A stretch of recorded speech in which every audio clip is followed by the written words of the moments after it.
Mic checks echo, I'm the sound of the brawl. Canvas creaks, flesh slaps, bodies rise and fall. Steel cage dreams, no escape. All pain, blood stains mixed with the sweat and the chain. Adrenaline surging my veins, spit fire. Crowd chants feeding my soul's desire. Turnbuckles tremble when my wrath collides. Glory's the belt and I'm taking the pride. Boom. The squared circle where legends collide. Boom. No mercy, just a wild ride. Boom. Lights flash, fist clash, can't resist. Boom. The squared circle digest.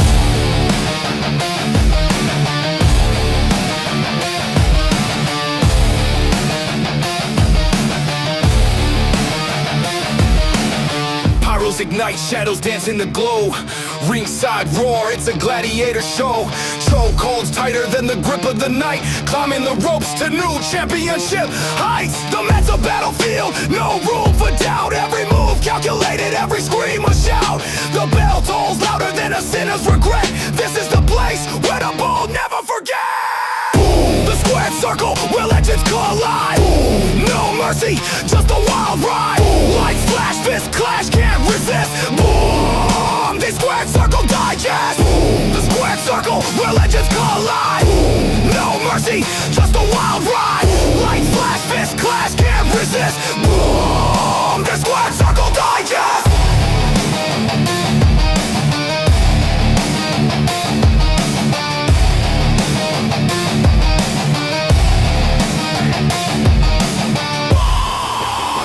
Circle Digest!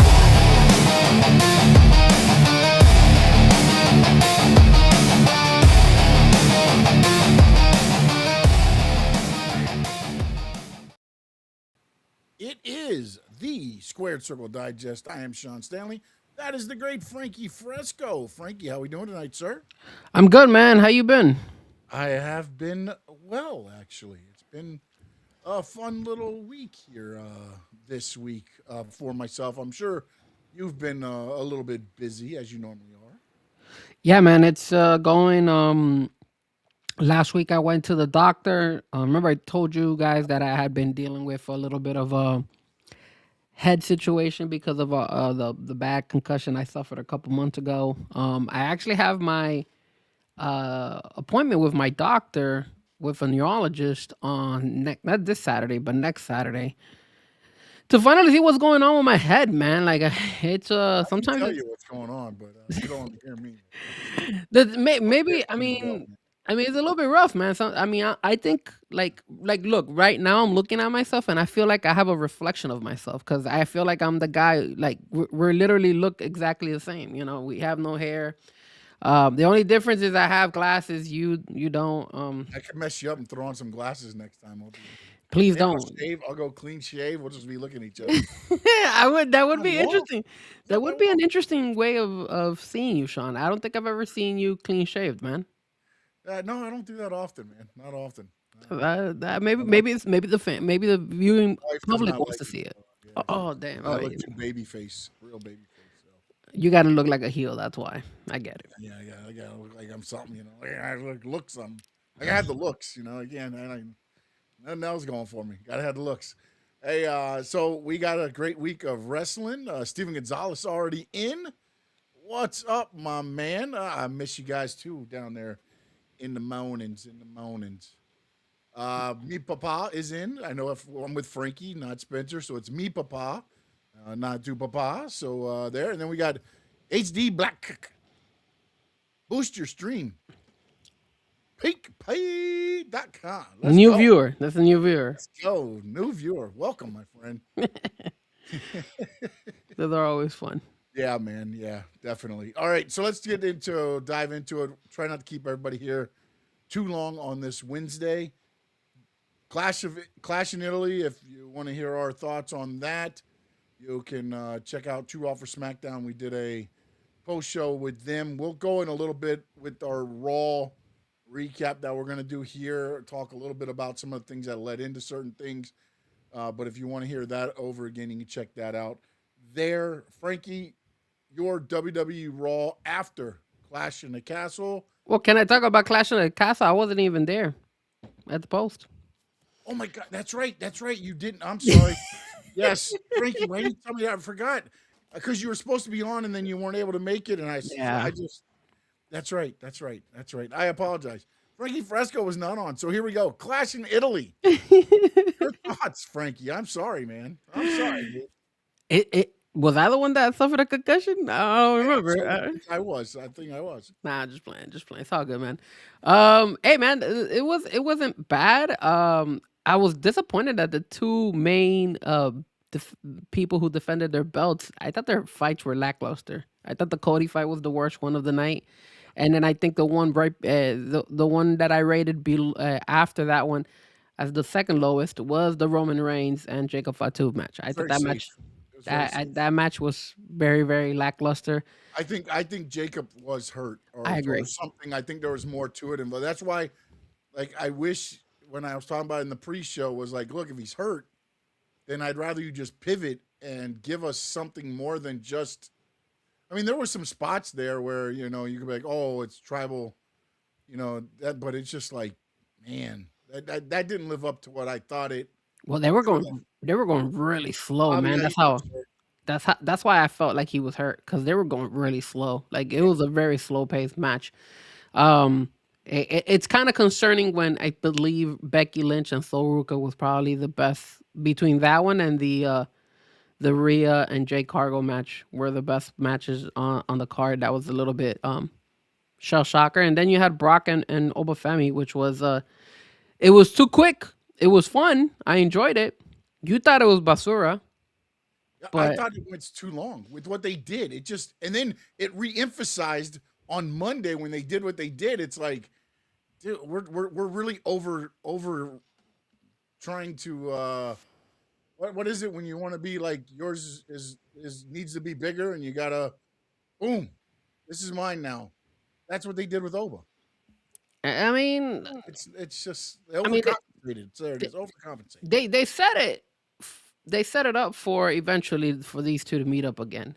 Oh no, of course, but they could have done that if he would have came. And this, Frank, real quick, I don't know if you heard what I said, but you could have done the four F5s. Hmm. Have Oba kind of staggering around, because again, Brock jumped him before the bell. Right as the bell rung, he jumped him. So that's fine. Oba could have caught him, put him up for the power bomb right there, done the spot where Brock gets off, and then F5 him again and pin him. Done. You don't need to have Oba fight back to get put back down by 3 more F5. Like, I just felt for what they were trying to get across by getting Brock the win, you get Brock the win by this time. I didn't underestimate you like I did at WrestleMania, and I got the jump on you. You didn't get the jump on me. It's 1-1, or however you want to do it, 1-1. And now you go to the third. I just felt like you had Oba fight back like a normal baby would to just put him down again. That felt like a match, and I just feel like they didn't need to have that for that to be 1-1. So you didn't think he needed to F5 him outside in the outside table and the announcer table? I didn't think you needed the 7. I mean, again, it goes back to this. If it takes Brock Lesnar 7 F5s to beat him, who on the roster can beat him? Whoever does 7 times their finishing move. I mean, Cody's going to have to hit 300 crossroads on Oba to put him down.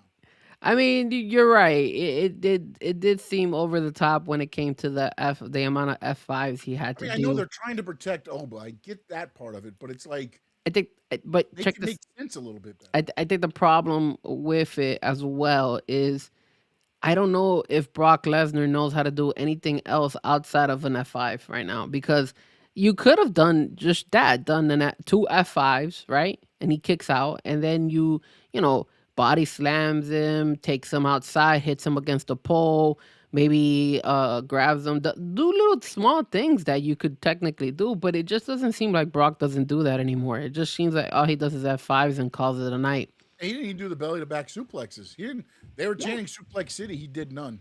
He did none. So I don't know how. I don't know if he's, if he just can't do it anymore, or if he doesn't want to hurt himself, or if he just doesn't care. So it did seem like very excessive. And now that you put it into that perspective, I didn't get a chance to look at the post show. So, yeah, it's difficult to now see whoever challenges Obafemi, they could beat him. I mean, I know that he had the what was it, a fatal four way, I think, on Yeah, or which on again, Monday night. But like, and real quick, let's just jump into the fatal four way real quick because since we're on this thing, you had a chance to where look, Oba could have taken himself out of that match, and you moved somebody on else in the tournament because it's a four way. Oba doesn't have to take the loss; he just can't get pinned. And it felt like they wanted to overcompensate. Oba's still the man, and now they sent him out there, and he just again, Carmelo Hayes, Penta, Solo. I get that, but then you had him pin Solo, who at the end of Clash in Italy is doing a stare down with Roman, and Roman says they're next. I They're think next. We're not fit, and then he just goes out and he beats Tala and Solo. And it's like, okay. I think the reason why they are keeping Obafemi in that tournament for King of the Ring is because eventually you're gonna get Brock Lesnar interfere and cost him the King of the Ring. I don't know if it's gonna be in the semifinal or it's gonna be I in the don't think final, you but that's need what's that gonna happen. anymore. I don't think You're right. I don't think they need it. They really don't, because if you look at what Brock was saying at the end when he won, he was like, "Yeah, now we're 1-1," right? He was saying that. So you could have just fed it afterwards and just say, "Hey, look, this and that." But I think that's the route that they're going, and yeah. and unfortunately, like, they're in such a big hole with Obafemi. It's scary because like you said, they made him so big, they made him like so unstoppable, and by just it's hard. Anybody who else, like you said, who else is gonna beat this guy? Like the only time I could honestly feel like Obafemi might lose a match is at the Royal Rumble, because you could a whole bunch of people could gang up on him and throw him Gang up over. But that's it. In a look in a fatal four, they had him win again. Not, So not only win, but I mean he dominated four guys because Tala outside the ring got the boot on him, but then once he revived, I mean, he took out Tala, then one slap to Carmelo, which echoed beautifully, by the way. That was a great slap. And then he goes in and he takes out Penta with the spine buster and then hits Solo with the power bomb and wins. yeah, and shout out to Oscar and obviously Steven and Bobby who are on the chat board. But Oscar, you said those F5s are intense to do. I don't think a suplex is any worse on the body. I agree, but the guy ain't doing it. So I don't know if it's To be just that honest, he. F5 is probably easier to take than a belly to back because a belly to back, you're getting thrown back. And if you land too high on your shoulders and your neck, the F5, you're just landing flat. The F5 is probably easier to take. I mean, it looks a lot worse, But but which isn't it it'll be a lot easier? easier. Isn't the suplex easier on Brock than doing an F5? In a way, it depends though, because when you're doing the belly to back, if they don't land right, their back or ass could come down right on your forehead, depending on how. Oh, that's a good And point. usually, the guys in WWE are good enough to where they're going to launch themselves. It just depends on if you get how many you get to and how many the guy can take. I mean, I guess at some point, and maybe that's the worry is if you hit two back to back, can Oba get up for a third straight? Because that is rougher on the person taking Yeah. the bump. Well, And remember, wasn't that how E got hurt too? I think E took a well, he suplex. got the belly to belly Yeah, to belly toss and he overhead. threw him over and it landed on his neck, right? On his Yeah. head. So, Whereas the belly back, you're kind of getting tossed backwards and you're landing. The problem is if you over rotate, your feet could go over your head, like that. Or if you don't rotate enough, you land on the person that's giving the. but again, he could have done body slams. He could have climbed on top of the turnbuckle and done the leg I drop. mean, he Like did those the are minimal, Kimura. He could minimal have sat stuff. in the Kimura, let go, hooked it in again. Yeah. He could have done other things. I just think it was just to do what they did on Sunday and then to come back to see what they did on Monday. It's like, what are we They're, doing? they're very clueless. They're struggling. And funny enough, because you are the one who always says WWE knows how to book and make their big wrestlers very productive. And it seems like maybe they finally met their match, because they're having a hard time with Obafemi. It just seems clumsy here and there, and like you said, if it did feel like, hey, they needed him, they wanted him to win on Monday. That way, it didn't look so bad that he lost over the weekend. And that's the bad part about the whole situation. And again, you don't have to build him like that. You really don't. But I think they've dug themselves so deep that they're in a sticky situation with him. So we'll see what It'd be happens. interesting to see where it goes because I saw an article today, and I don't know if you saw the same one because I know we look at a lot of the same stuff. But it looks like the next two opponents, and it didn't say order or anything like that, but the next two big opponents for Roman Reigns is going to be Seth Rollins and Oba Femi. I mean, It's like, I mean, who else can you put over after Brock? but That's the when you scary look part. at it, it almost feels like because if you look at the setup for King of the Ring, Yeah. Seth is on this side, Oba's on this side. It's almost like they're going to have them go and then have Brock cost uh, Oba. Oba in Saudi or Riyadh, sorry. Yeah, and And then then that way you got Brock over there doing something, you've got Oba over there doing something when you don't really need it. Like I just 100%. like it's just like I looked at this King of the Ring and I was like, oh, are they going to set up for Braun versus Seth? But now I think it's going to be Oba versus Seth with Brock interfering. I don't think Yeah. Braun's going to get there. I think Braun's going to get taken out the way I thought Oba should get taken out. I think Seth's probably going to play a part in that or Well, something. well, well people Where, are people are forecasting that Seth is supposed to win King of the yeah, Ring. That's what they're no, saying. no, that's what I saw that too, and that's what I'm saying. I think they're going to try to get to Seth versus Oba so that it looks like it's going to be Oba against Roman, and then Brock takes it away. So then Seth will be there at the same time because I think that SummerSlam they get the shot, which SummerSlam is the Minnesota event where Brock would retire, right? Yeah. Yeah. SummerSlam is in Minnesota.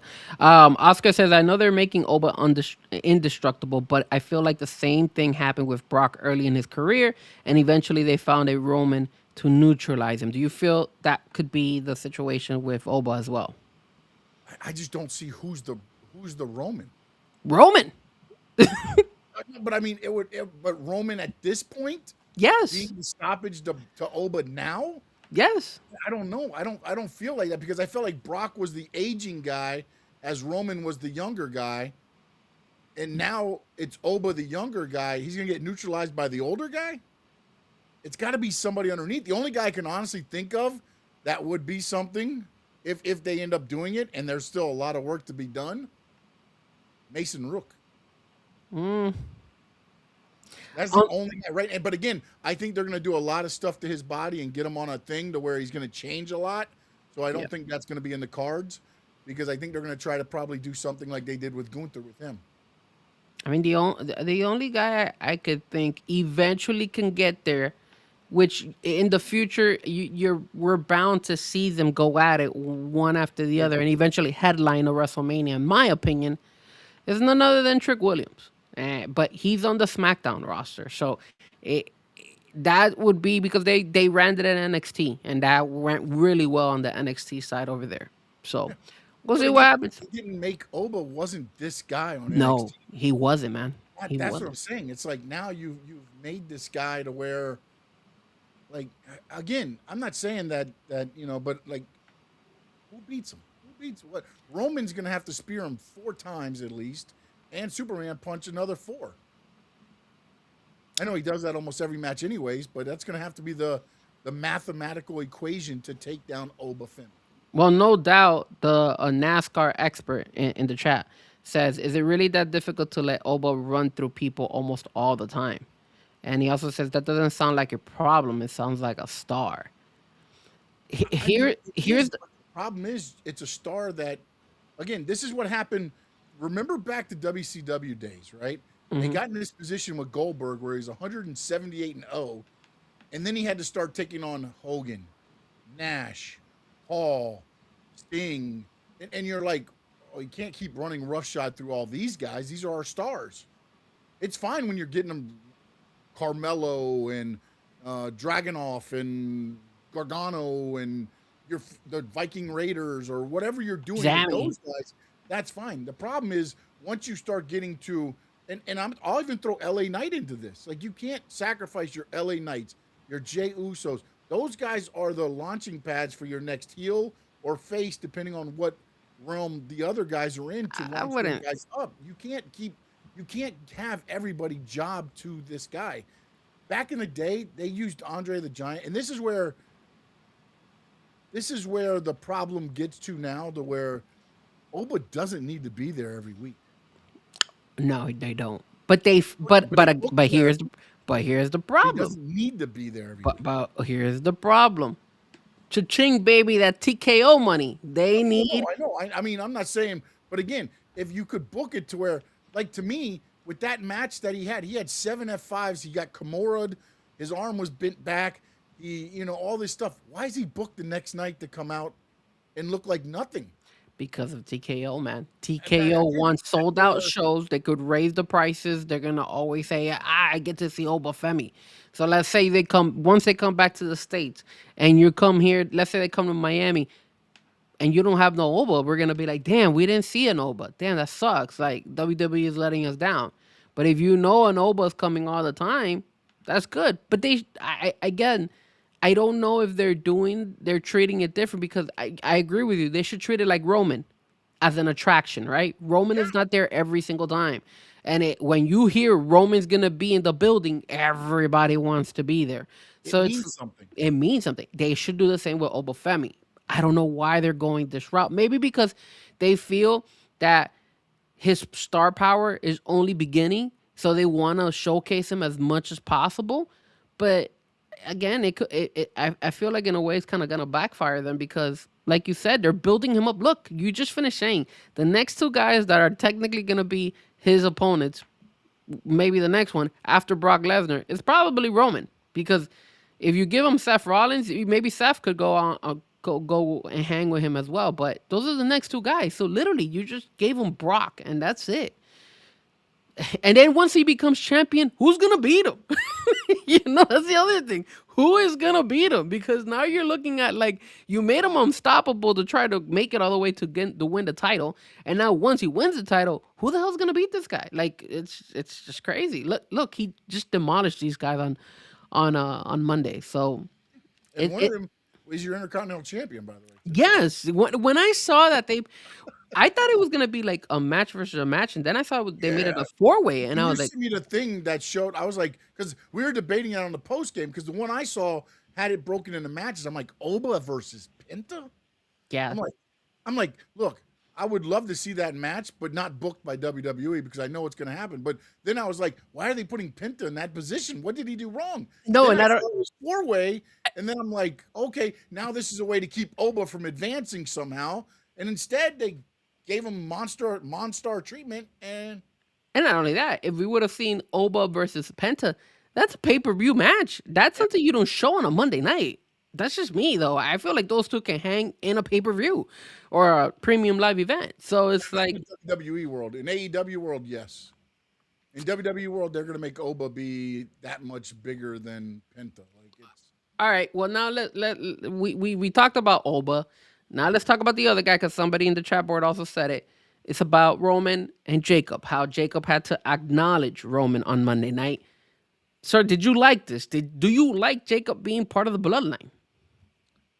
I like it if they use him to be the solo role, or I want to see more of it before I say anything, to see how they use him. I don't like what they did afterwards with the whole Jay Uso thing and the whole thing where Cody and Roman run into each other after the Clash in Italy that's been put out there, and then Roman tells Jay, "Oh, there's one belt you haven't had, so now what is Jay going to go after?" Like he's like, "Oh, now you got to win the King of the Ring," and I feel like because I think Jay's in the bout that would verse Seth next, so even if Jay wins, I think Seth beats him, and then that will ignite the whole bloodline Seth probably. I'm guessing Mm-hmm. the way it's kind of playing out here. But no, I don't have a issue with it right now. Mm-hmm. I like the fact that he said I'm doing this because I'm showing my kids that I'm a man, even though I took a loss. I can, like they put some like truth behind it at least a little bit, not just and you could tell Jacob had tears in his eyes, man. Like it was emotional for him, and he showed it again. That's the thing with this thing. It kind of does hit I think a nerve with a lot of these guys that it's yes, it's wrestling, but it's still family in a way that they're able to, come across for each other. But I think they need to use him as um, an assassin, I guess, in a way, Okay, more, so more for than just being a part of the bloodline. They need him to be the attack dog, to me, to make it work. for me, I think this was the wrong call. I thought he was just gonna acknowledge him and then go about his own business and be like, okay, I'm not gonna challenge you anymore because you No, beat because he me. told And him you have to acknowledge me and then get in line, which means he's got to that's be. fine. You could get in line, but that doesn't necessarily. That means that he ain't gonna have a shot in going and becoming the champion until Roman loses the belt to somebody else. But that doesn't necessarily mean that he has to be part of the group. Like I feel they're doing the same thing that they did with Solo. But the problem here is that when Solo came to the bloodline, he wasn't as popular. Like Jacob has already built a really good fan base. People like him. Obviously the match wasn't the great, but again, I think it was because he was a little bit hurt. But now you got him in that group. Like I think he's taking a step back. Like, dude, It like might be, you but it might be the step back to make a step forward if Roman treats him like crap. Because remember, he said to Jay also, "You're the only one that understands the tough love. You understand why I have to do the tough love, like what he did with Jacob." So I feel like there's going to be something there ultimately to where maybe he pushes back a little bit too. So again, I'll reserve. I agree with if it's just going to be him falling in line and just being a member and that. Yeah, I would have an issue with that part of it. but and then the other thing is that we're recycling back to the bloodline. I thought we were done with the bloodline. That was always going to be the play. I thought we were done with this though, man. Like that goes to show you how right now WWE is, I'm sorry, man, and you guys might call me a hater, but clueless with their storylines. They're desperate and they feel like, hey, the bloodline worked for so many years. Let's bring it back because they don't know what else they could come up with. And they're dropping the ball with Femi. They had to bring back Brock Lesnar because they didn't know they needed somebody for Femi. And now they're bringing the bloodline. Like, what are we gonna get? Zammy coming back to the bloodline too, or they incorporate somebody random similar Maybe like I'm this? going solo this time It's like, dude, it's just I don't get it. I feel like it's because they lackluster, write man. themselves in the holes, man. They're trying so hard to again, TKO I think is all about the dollar signs. And the problem now with creative is okay, what's going to get us dollar signs? And that unfortunately is what they're writing for now. It goes back to what Vince McMahon always said about um the whole Yeah, but Sean, they're like this then I because where's CM Punk? cuz he took time off. No, no, he didn't. He took some time off. How long has he been gone, bro? Like they're saying Right, they I'm were saying even doubting. They're even remember doubting that last he year. might. They're even doubting that he might show up to. I think what the next Chicago show. It's like SummerSlam, I think. He'll show up to Chicago to start doing the ride to SummerSlam. But that show Why? isn't until like July something. I think July 2nd or something. Why do you? Why did you take him so long out of TV? Like that makes no sense. Because he was getting what all of them get. That's the problem. Because again, he was the money maker for a little while. So what was the thing? All CM Punk all the time on Raw because there was no Roman and there was no Seth at the time. So there really was, and Braun was hurt at that one point. Everybody was hurt on Raw except for CM Punk almost.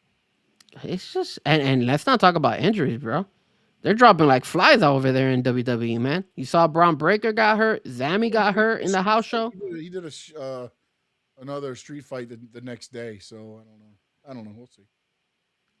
I guess. I mean, I guess we'll see what happens. But I'm not too fond of it. Well, I'll give it maybe until the next pay per view to see where they go with this Jacob stuff. But I thought the best thing they could have just done is him acknowledge him and then just be like, yeah, if you ever need me, I'll be there for you guys, and then just walk out and still do him.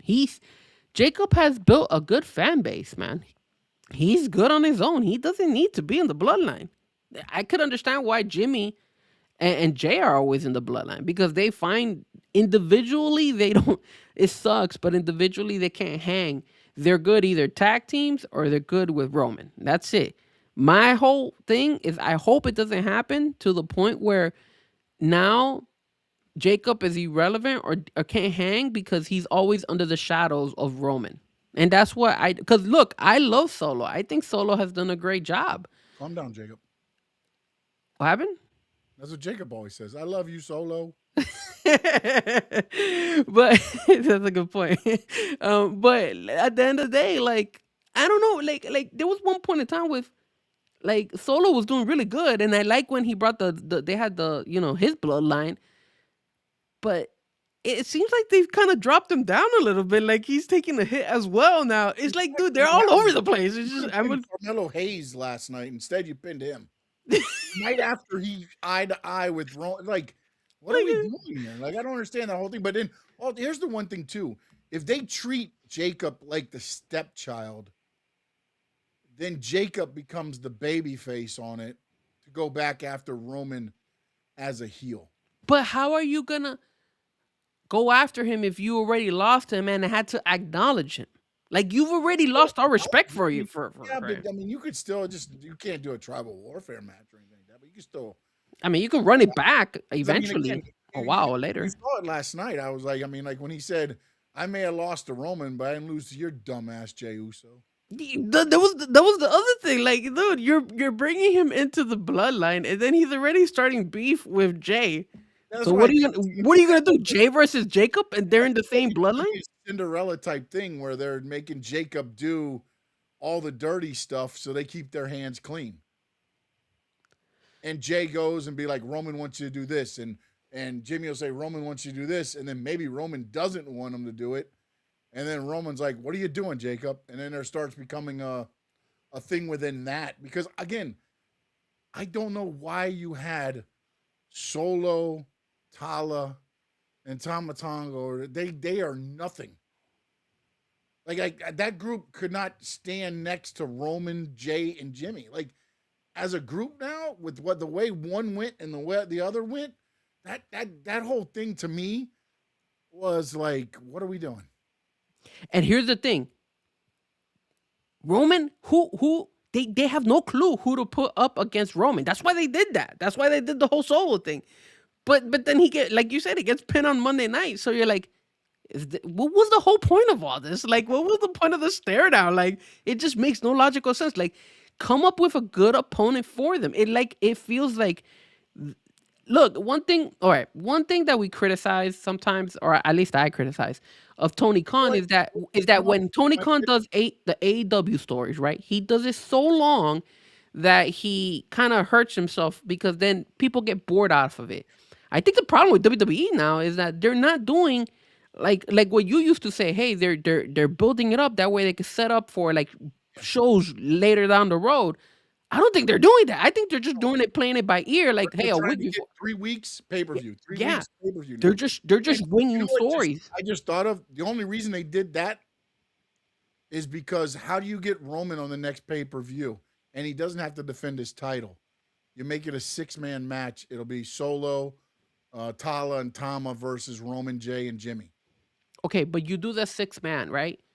Who the hell does Roman fight after that? Who's his opponent? Seth or whoever wins the. Oh, it will be the one who wins the King of the Ring. Yeah, yeah. You know? So I mean, that this is like they're trying to get something for a reason for Roman to go to Riyadh for Night of the Champ. I feel like now thinking about it, as we've just been talking this out, it feels like it's like, well, we could just throw this one more time, and then Roman's there. He'd take on these guys. Jacob is with them now, and then maybe they make it even a match, a battle for Jacob or something. I don't know. Winner gets Jacob Fatu. I don't know why it's gotten that far, but apparently that's what we're doing. That's crazy. Fatu on a pole, and he's just up there, and the first one to grab him gets to use him. You mean like Dom when they hung up Dom up there? Let's talk about another situation that happened. And again, you mentioned that he was fighting, but Braun Breaker, the whole Vision situation, we got Logan Paul who got hurt. So now he became tag team champions with Austin Theory. Yeah, they instituted the Freebird rule. Anybody in the Vision can defend the title. Yeah, and then I mean, kudos to Paul Heyman. He took that spear like a champion. So I'm happy for it. That was impressive. I'm like, Paul Heyman, bro, impressive by him taking that spear. Outside, but it's all right. You got a little cushion. You got to land. Hey man, he still took it. He still took it. And if you're taking a spear from Braun Breaker, you're gonna feel it because Braun Breaker is the type of guy who doesn't hold back. Like I've noticed that. Unless he comes from 500 feet away, then he jumps too early and he misses you. But he still clocks you. Like Yeah, wasn't that when he clocked him in the head with Seth Rollins, with his foot? But here's the thing. Where are they going with this? Because obviously, I don't know. I still haven't. I saw a video. I don't know how far back, but Braun Breaker was limping really bad. Like he was going up the stairs. It was that day, the next day. Yeah. That night. But he did do the match the next day, not saying that he's fine, because, again, like I said with the Jacob Fatu situation, a street fight, you don't have to do much. You just run around. You don't have to take that many bumps if you can't do it. So I'm not saying that there's nothing wrong with him, because he might get back to the States. They do whatever, but they're trying to get him through the tour. And so it can't be too terrible.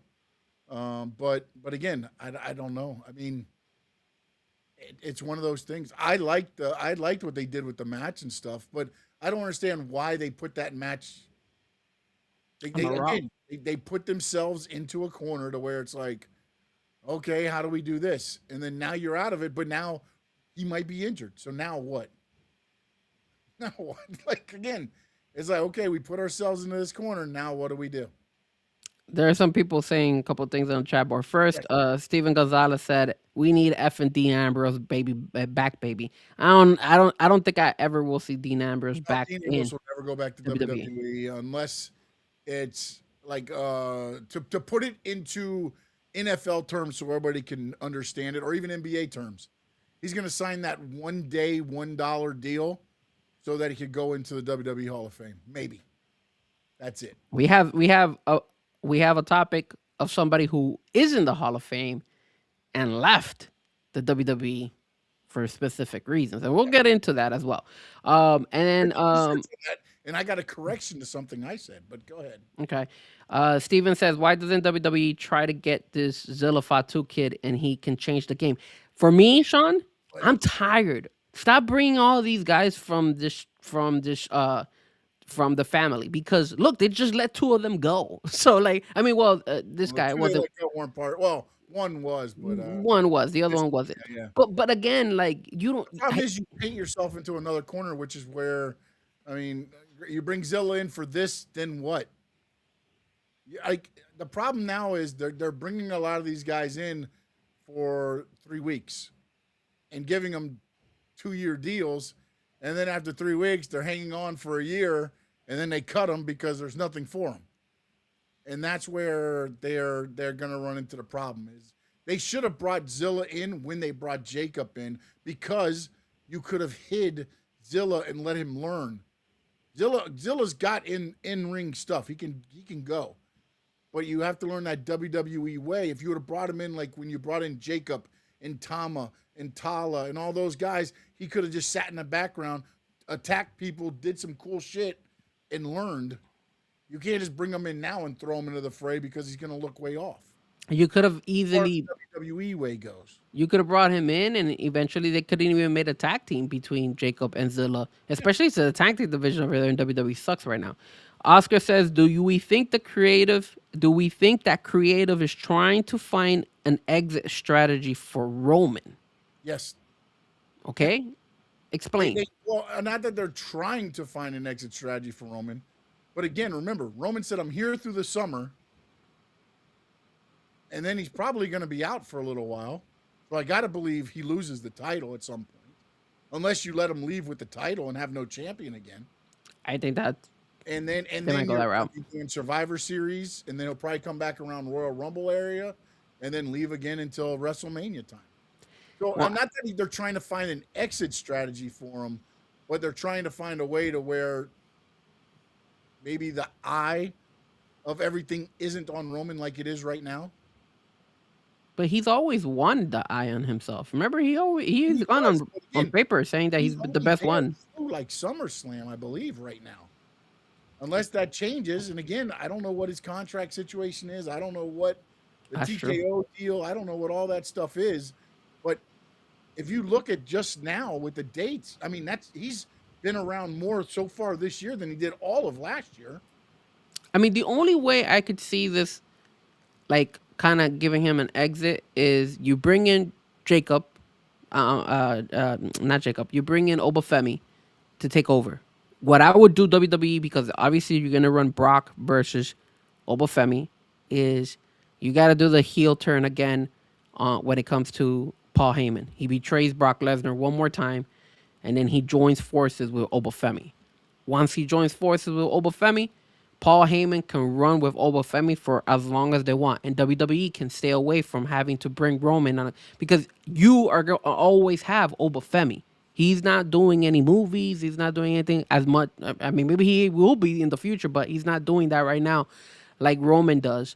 So, and he doesn't like he's young. He wants to wrestle. He wants to be probably the next guy. You know when these young guys want to become like the next biggest thing. Look at Wembayama in basketball. He wants to be the star of NBA. Pretty sure that's what Trick wants to be. I'm pretty sure that's what Oba wants to be, and they all want to get paid, right? So that's what happens. So if WWE does this, takes a turn, brings in Brock versus Oba, Paul Heyman turns on Brock, good way.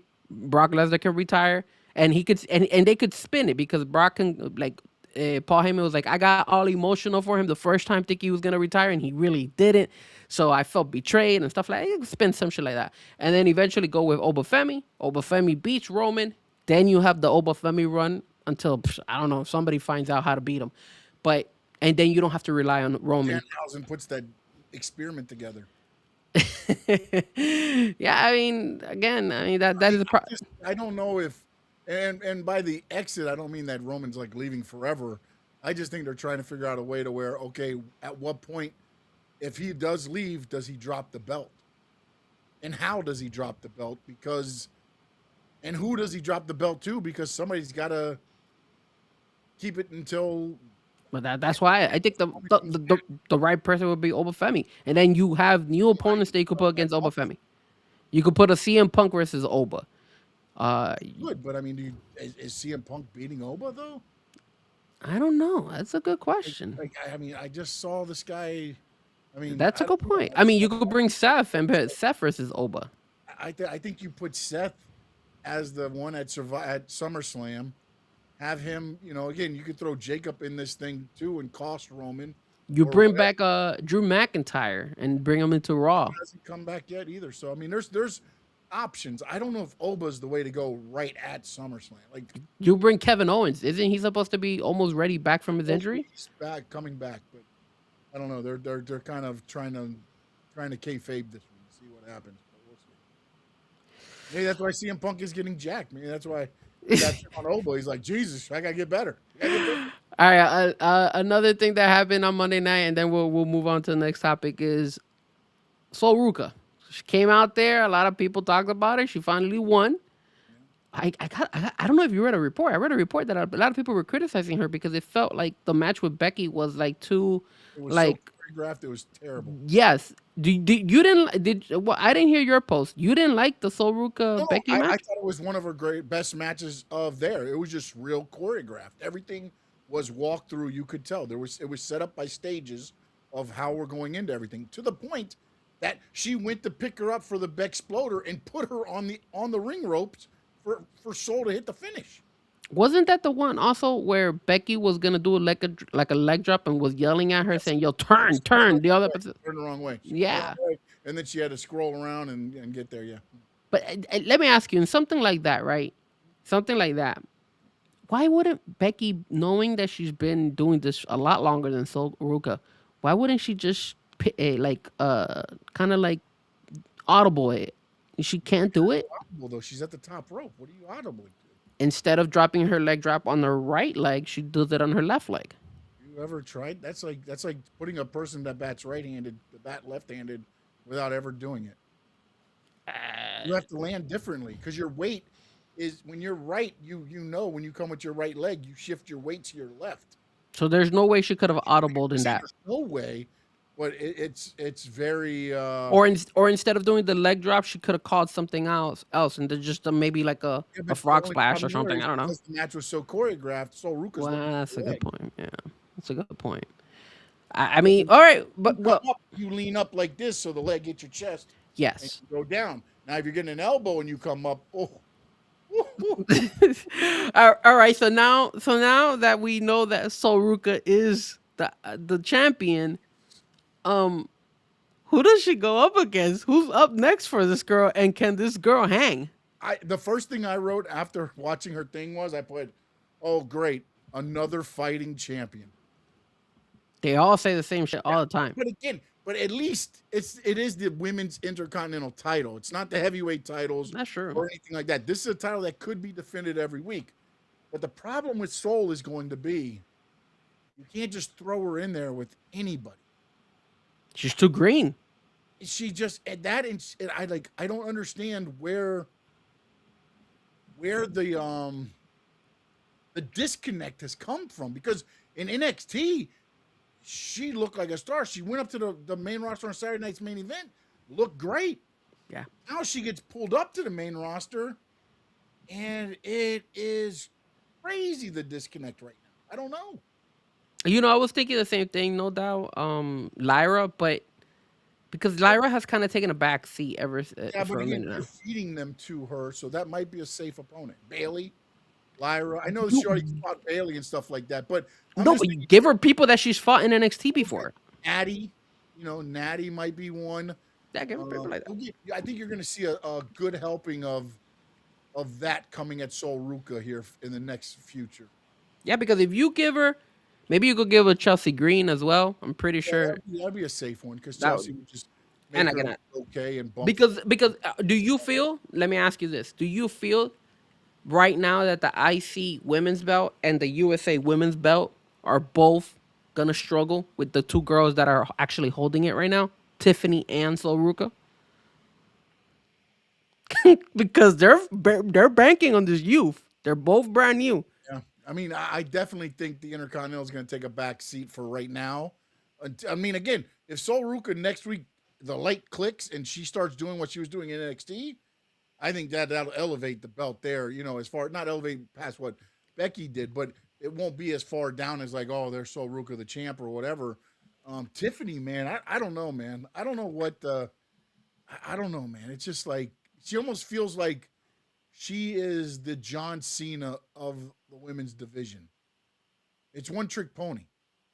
It's He, it's let's get to the best moonsault ever, and that's what she is. but And then that's where I feel like, and again, probably mostly on the creative end of it that it became that, but that's what it feels like it is. Like, okay, the matches, whatever, and then she does the shit outside and she hits her head every time on the mat. Like it's like I don't know. I don't know. here's I my would think yes, they're probably going to take a step back. here's my issue with both of those girls being the champions right now for the USA and the IC belt. Number one, they could hurt somebody, or number two, they're gonna hurt themselves. That's the problem with those two girls right now. But maybe they need to work. Maybe that they'll only get better. That's I guess that's the only way you could get better, right? I guess doing it repetitively. So if you wrestle more and more and more, you should get better. I mean, I would think so. I mean, So Ruka, the only thing I can think is that they went over the stuff so much with her that it was like muscle reflex in NXT. And then now she's not getting that. It's like only once a week, And then even if she goes back to NXT, she's working out with those girls and not, Bayley and not Becky and not, the roster, the main roster women. But I don't know where the disconnect comes from, man. And now, I mean, you guys were criticizing my girl Jade Cargill. She's Oh, actually looking way. one of without a doubt the best. As soon as they mentioned it, we all started. That was to date the best I've ever seen her look, and she felt comfortable. She looked comfortable. Her footing, just everything flowed in that match. It was very, and maybe it's because now she's in there with Rhea to where they're both not slow, but slower to where the match is methodical for her and not trying to be like, oh, I need to get here and here and here, and you're so worried about it. She didn't have to think because with Rhea's like, no, it's power Yeah, versus power. It very very simple match, and man, kudos to both. Kudos I'm to I'm both. I'm, I'm proud of Jade. Jade has improved Only drastically. thing I can't stand is that B-Fab messed it up. That's the problem. We Yeah, we we Oh my God, B-Fab was rough. That was so Jade, bad. That was terrible. I think Jade messed with her, honestly, That was because so. the leg was so far over she couldn't reach without coming into the ring. You see And, the ref. and You see the ref doing this for like 2 Jade, hours. Jade waits to go. Jade waits for B-Fab to slide in the ring to kind of grab her leg, and then she moves her leg over B-Fab. Like I don't know where another disconnect there, but it was funny. It It was was almost rough. like what people used to do, like when we did independent shows, and you had like run-ins, and people would run in, and the other person would roll out that they were running into attack, and it'd be like you just see everybody freeze, like oh shit, what do we do now? Like just stupid stuff like that. That's what it felt like they were doing. Yeah, yeah.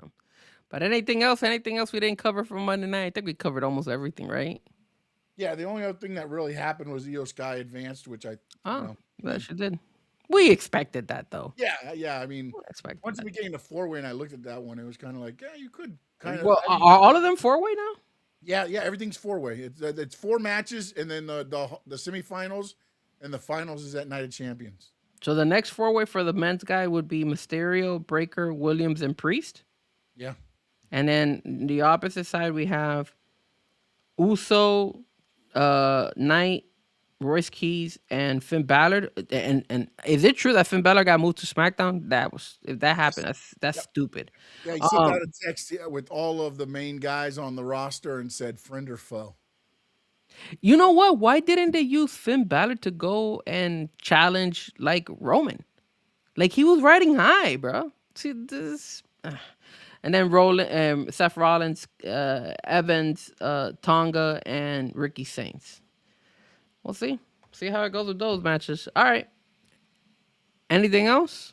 No, I think covered that one pretty good. All right. What's the next topic?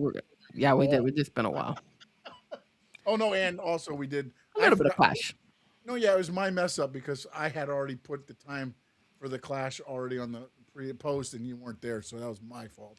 Well, you wrote on the topics WWE Raw thoughts after Clash in Italy. So I'm assuming you were like, oh, I'm pretty sure he wants to like also talk a little bit about Clash. I But forgot that you weren't on the post. My whole thing was we'll just talk about Raw and how it coincides with Clash in Italy and be that done with it. that's how much you Instead, love me that you guys do Clash of Italy and Raw. But hey, it's that's all how good. Now we talk about. Let's do the date one real quick. June 28th. We'll just discuss this real quick. okay. So on June 28th, it was Exciting. already scheduled for TNA Slammiversary at 3 p.m., AEW Forbidden Door at 8 p.m., and WWE NXT said, not so fast. We're going to launch the pay-per-views on CW Network on June 28th at 7 p.m. Frankie Fresco, June 28th is going to be a very busy day for wrestling fans. It's not only gonna be busy for wrestling fans. It's also gonna be busy because hold on, I'm trying to pull it up. Is that the World Like, Cup? yes, that day is good too. That is the World Cup round of 32. You're actually gonna have a round of 32 happening that night. So it's like it's at 12. It's at 12. So it probably what time is the TNA thing starting at 3? 3, yeah. So Okay, so maybe they played their cards right because they put it at 12, and then they played it at 3. Okay, all right, that's not bad. But then you mentioned we have what AEW on there, the pay per view, and AEW NXT at Forbidden 7. Door, by the way, and NXT just got announced yesterday. And NXT, yes, for what is it? Just a regular NXT, or is it one of their premium live events? Oh, it's the Great American Bash. They're doing Oh, CW is now broadcasting the NXT pay-per-views. okay, perfect. I thought they were gonna be broadcasting YouTube as well. No, no more YouTube. Don't Maybe. know. Okay. I being honest with you guys, I have not been watching NXT because I'm sorry, man. NXT sucks, bro. Like it has been bad right now. I don't know how people are tuning into this because I tune in for like 2 seconds and I'm like, I can't watch this crap. No disrespect to the wrestlers, but it needs to get better. All right. So NXT is gonna take a big L on that one, man, because dude, you got a lot of wrestling that night. Like, and you know the AEW pay per views always deliver. And let's keep it real. If the hardcore fans are probably gonna watch wrestling at TNA at 3 o'clock, so you're gonna see like if you're are you literally gonna be watching wrestling from 3 o'clock to like the AEW is probably gonna end at midnight or 1 o'clock in the Midnight, morning. 12:30, 1 o'clock, somewhere Yeah. around there. So think about it. 3, 4, 5, 6, 7, 8, 9, 10, 11, 12, almost 10 hours worth of wrestling. I love wrestling, but man, that's a lot. I'm not gonna lie. That's No, a no, lot of I wrestling. agree with you. I think, look, if anybody that knows wrestling knows that AEW will deliver on pay per view, especially Forbidden Door, because that kind of goes with their whole, you know, realm of things where you get dream match after dream match after dream match. The sickos love that stuff. So, and I don't think that NXT is far enough along to where it's going to be. The interesting thing that I would wonder is why didn't they do it on Saturday, June 27th? Let me see. Is there a Saturday night's main event or something there? Okay, so the reason I think they didn't do it on the 27th of June, right? Yeah. Okay, so from the looks of it, Sean, the 27th, I am assuming this has to be because of the World Cup. So the 27th on Saturday, you have um, Panama versus England, Croatia versus Ghana at 5 o'clock. So two games going out at 5, and then two games going out at 7:30. The biggest game on June 27th, baby. The game that everybody in the world wants to see, Colombia versus Portugal, is playing on the 27th at Okay. 7 o'clock. And then on top of that, you have in Atlanta, Uzbekistan versus Congo. Nobody's probably going to watch that. And then at 9 o'clock at Arrow Field, you have Algeria versus Australia. So you have soccer running all the way from 5 o'clock all the way down to freaking probably midnight. So it's like, I just think it's a bad weekend to try to even do this. And, like, I mean, again, the one thing, look, if you're going to go against an AEW Collision or even a Dynamite, if you throw a pay-per-view type card on there, that might work. But I think against their, especially Forbidden Door to me, because you usually get Will Ospreay against somebody big, and you get all of those names in AEW on pay-per-view against NXT, who right now, again, they are in the middle of building some guys. I mean, hell, I watched it yesterday. The Nikaru and Rook are in a number one contenders match to see who will get the title shot. And those two guys just got there. mhm. And they're going to be in the number one contender match to see who gets the main event at this Great American Bash. So it's going to be one of them against Tony D'Angelo as of right now, being the main event. And yes, Tony, we're Wednesday now. We're only on Monday because I was traveling that Wednesday, and Frankie during Memorial Day weekend was a little busy, so we did on Memorial Day that week, and now we're back to our original Wednesdays now. And Bounce DJ, we acknowledge you too, sir. Yeah, we acknowledge Tribal Chief, of course. Yes.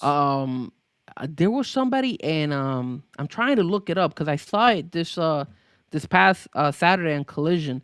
It was because they were already building it up for the for Forbidden Door. It was the two girls. What was her names?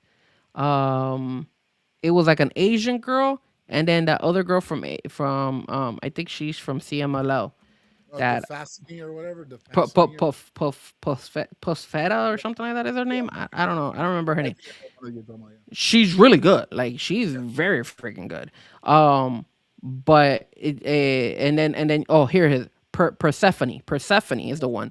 So Persephone came out. She was in ringside watching, and then the one wrestling was the Asian girl from, I think she's from New Japan Wrestling, and they were ready. See, that's one thing. It's hard because a lot of people don't watch Collision, but and we'll talk about this because Mick Foley talks about this, and we're gonna talk about Mick Foley as well. But Bubba did too. and Bubba as well. So this is what I'm liking about AEW. I feel like they're starting to kind of get the hang of it. And that's why when we talk about those topics, it's going to be interesting because I feel like Tony Khan is starting to look at it in a different way, and I see it as AEW is building up. I feel like AEW is getting better. So that's just how I feel, and we'll go into more into detail, obviously, with the next topics. But back to this topic. Again, it just we'll see what the numbers look like for NXT. Maybe people will tune in. Maybe people at least will tune It's in for the first hour. technically, but I think you'll get your WWE hardcores that will do it just because it's WWE. But I just don't think it's going to affect AEW's numbers at all. Oh, not at Because all. again, their pay per view numbers are their pay per view numbers. And if you look at the difference between who watches pay per views and who watches shows, there's a drastic difference on AEW side. All right, let's switch over to the AEW topics. Mick Foley, the one I wanted to talk about was the topic where he came out and spoke on the difference between Tony Khan and Vince McMahon. And then I'm going to read this from his. This was pulled off of the podcast that he did with, the interview he did with Ariel Helwani about the backstage approach between the two of them. He said, to see, this is Mick Foley's words here starting now. To see Tony backstage, it's really the word I'm coming up with is joyous because he's filled with joy in that position. He jumps up, the first thing he does, asks people if they're okay. He's happy. He's really happy. I said many times, there's no way. Sorry, I had a pop-up bump, jump up.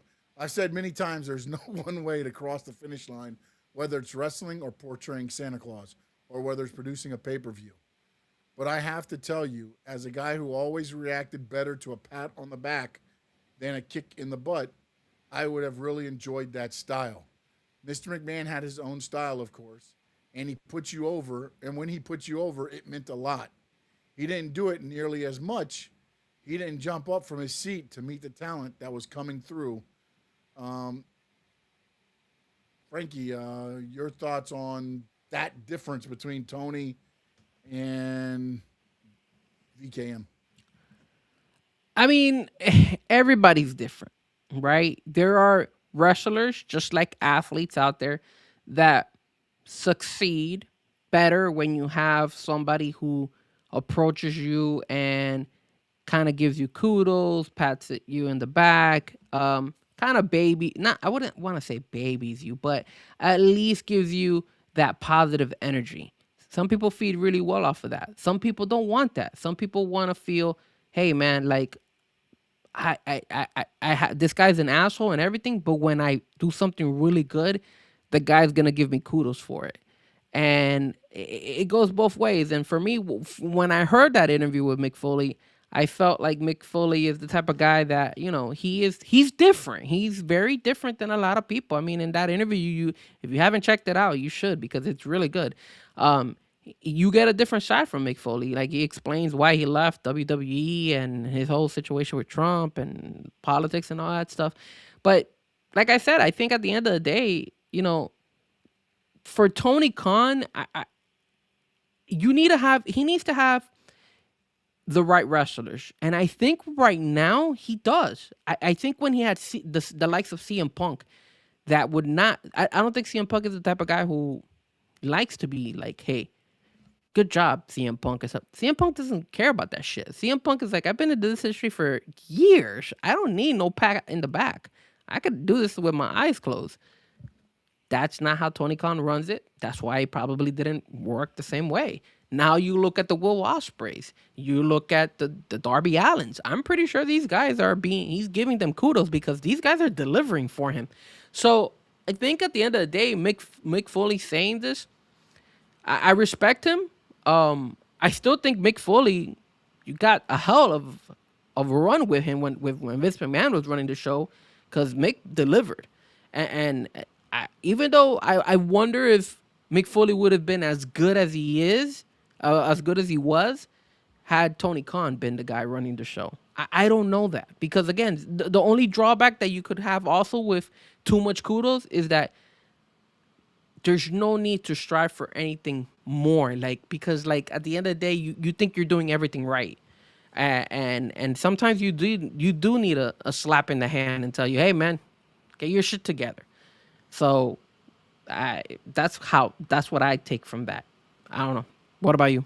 Yeah, no, I think it shows a little bit also about where I think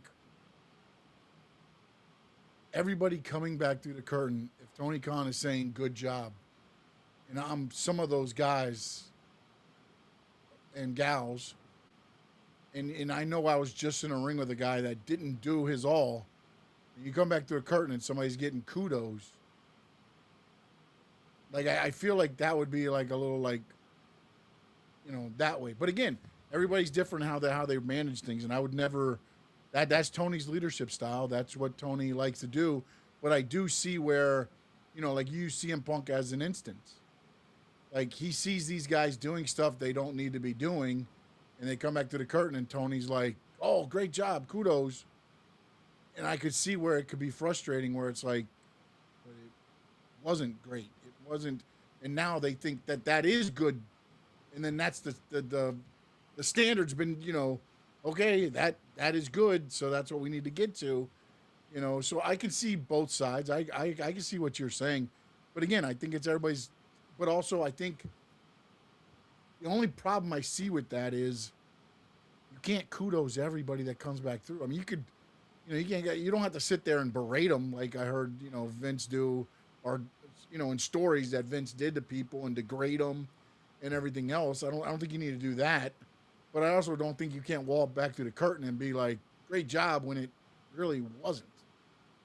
Like that would grow on me there, and I understand Nick's point on it. Mick's point on it. Sorry, Mick's point on it. And also, I need to correct something that I said. I think it was last week or a week before. Shad Khan. There was a story that came out, and at the time I didn't do the research. I was working on getting the research done, and now I have done my research because the story came out and was like Mick Foley left the WWE to join AEW, who Shad Khan donates money to Trump. And the truth is, Shad Khan did donate money to Trump in 2016. By 2017, he was against Trump. So he said he thought he liked the way that he would run the business side, and that didn't work out. And then I guess Trump actually tried to buy a part of the Buffalo Bills, and Shad Khan was the one that voted no.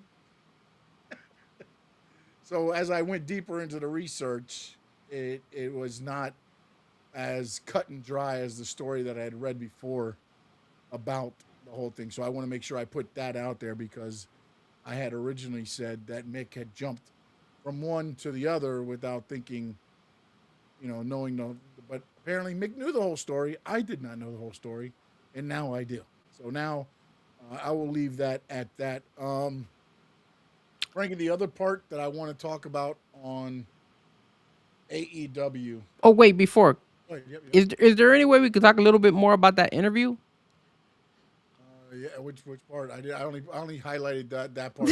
Okay, so a couple things that he did, because we spoke about it last week. His role. He mentioned Nick Foley said that he wanted that he doesn't want to be a GM, which sucks because that's what I kind of want. That's what I said last week. I would have loved to have seen him as a GM, bro, but he's done it. But Sean, he mentioned two things, and one of them for me was just a shake in the head. Like I was like, no. Know where you're going. Number one, he said that he would be a manager to improve the heels or babies and even the middle of the tier wrestlers, ladies or guys, and make them bigger and better. And then where I'm going with this. They asked him if he would like to go back and give it one last run in the AEW in a match, and he said that his health has improved. He's lost 100 pounds. He's doing a lot better. And that if everything points in the right place, that he is willing to do it. That he would get back in the ring at least one more time, but this time in AEW. Sean, you know me. I told you I don't want to see him in the ring. And especially in that interview where when Ariel asked him if there was things he could have done differently.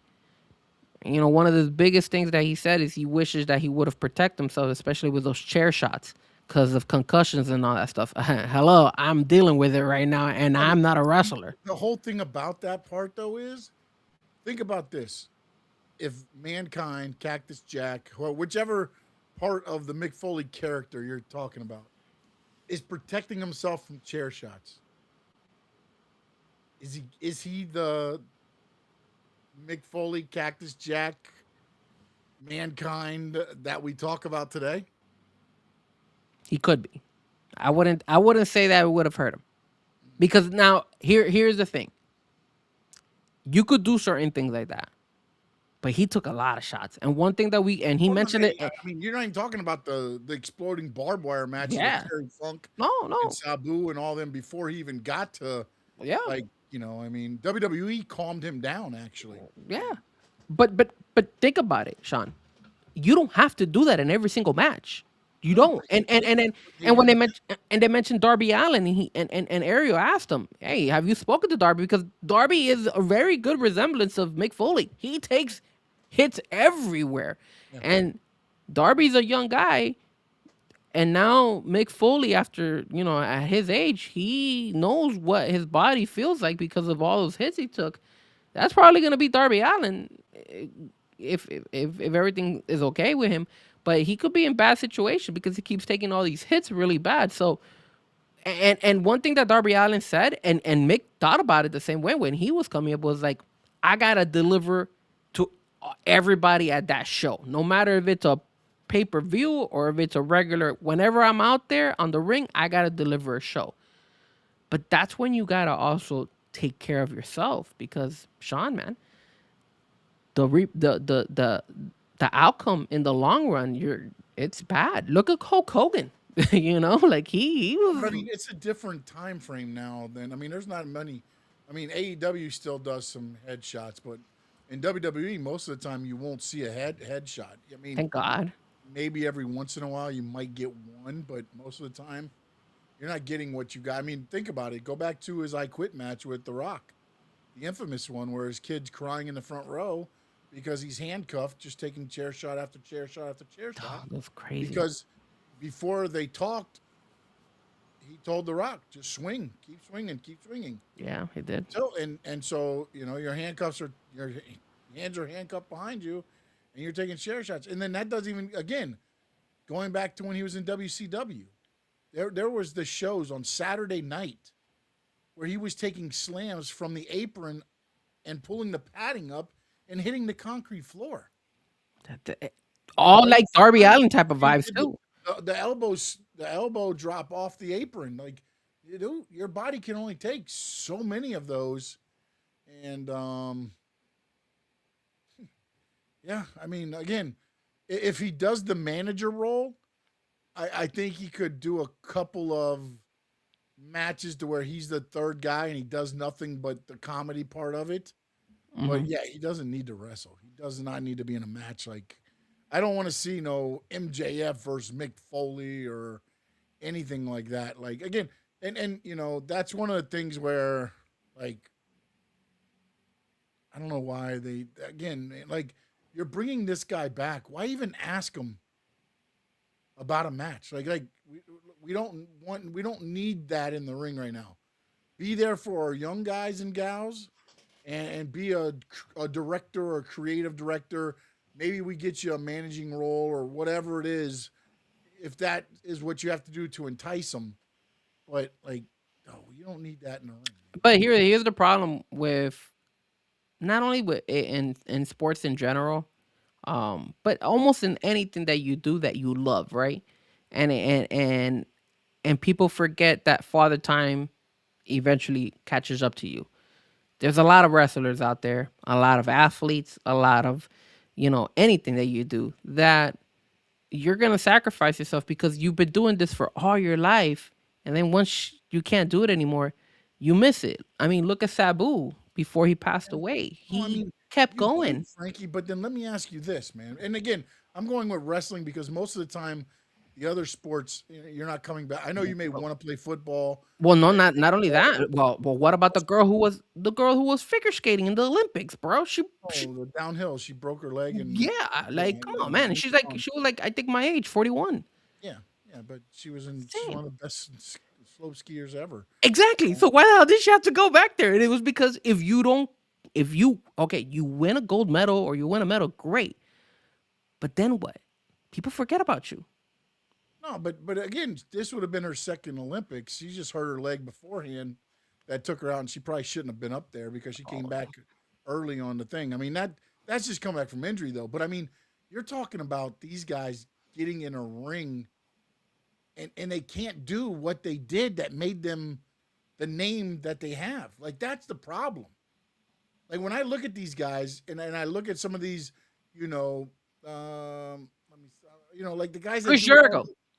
Let's go with Ricochet. Ricochet, okay? Okay. And this might be bad because I feel like he's gonna age and just doesn't matter for Yeah. some reason. But like when he gets to a certain age, he's not gonna be able to hit 630 splashes and flip over the top rope and land on his feet on the outside and all that stuff that I know Ricochet can do.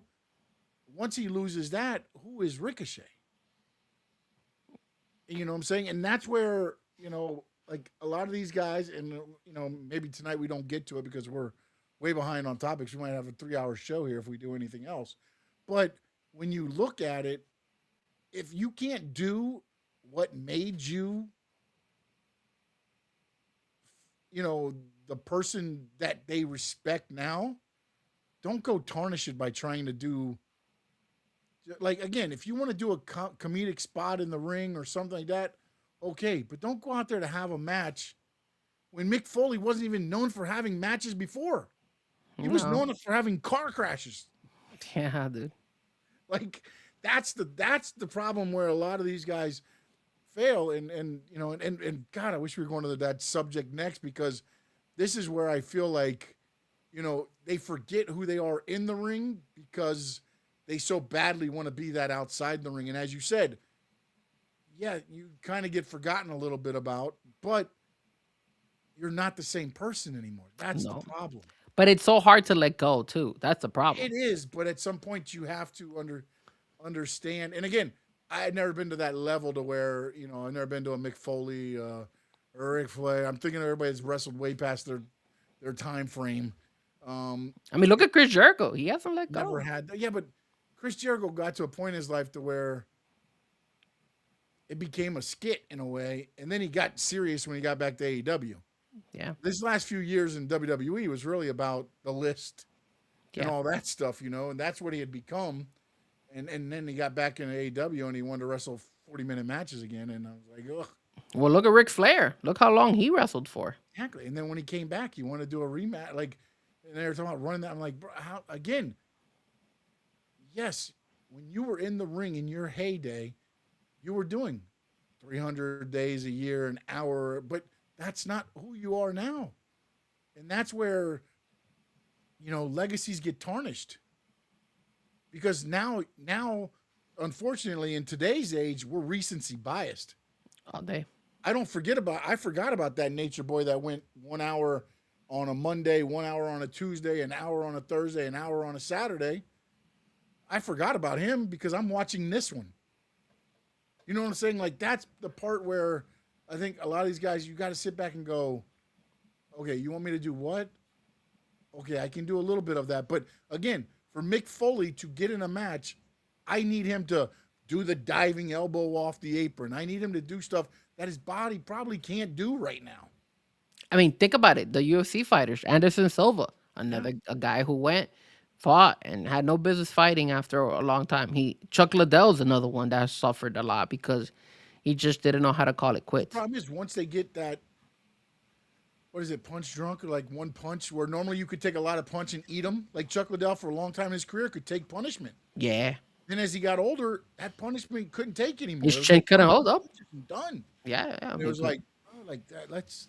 And then I mean, I believe, if I understood the story right, it was Dana that kind of pulled the plug on Chuck because Chuck wouldn't pull the plug on himself. Well, I remember when Dana had told on Chuck and Tito because Oscar was doing the Golden Boy fight and it was Chuck and Tito and Dana White was like, I don't know why they're doing that. Like, all right, Chuck and Tito have no business going inside an octagon ring again at their age. And if you saw that fight, you probably would have agreed. But there comes a time to where if you really want to cement your legacy, then you have to be remembered for what you are in the ring. Yeah, man. But That's again, why like it's everybody remembers. Look, so hard. look.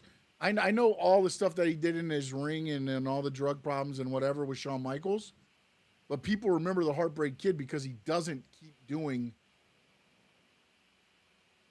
the I gotta be seen.